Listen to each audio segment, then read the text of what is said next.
Ok, salut, bienvenue à tous dans cette nouvelle vidéo. Voilà.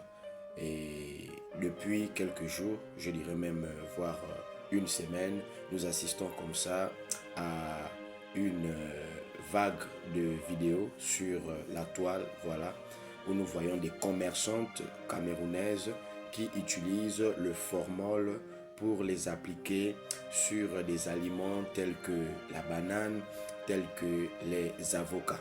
Et cela attire l'attention de plusieurs personnes sur la toile. Nous voyons des commentaires, des personnes qui disent que cette manière de faire n'est pas bonne. Effectivement, nous savons très bien que le formol est une substance qui est très mauvaise pour la santé de l'homme.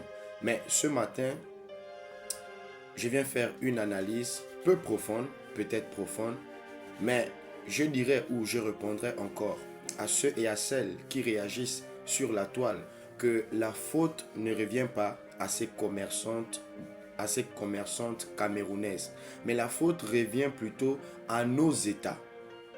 À nos États, parce que si l'État produisait ces produits-là, c'est-à-dire la banane, les avocats, on n'allait pas tout le temps chercher à importer des aliments de l'extérieur.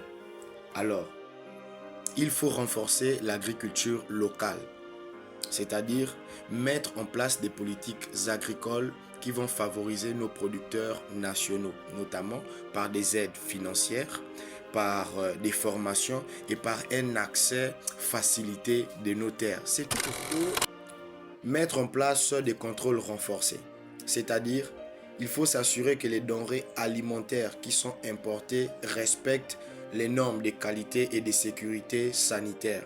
Vu que nos États ne sont pas dans l'incapacité de produire, mais préfèrent importer, alors il faut miser sur cet atout pour ne pas que nos populations puissent avoir à subir ce genre de choses. Combinant ces deux stratégies, il est possible de réduire notre dépendance aux importations alimentaires et de renforcer la sécurité alimentaire, tout en favorisant l'agriculture locale et prôner pour la préservation de notre environnement.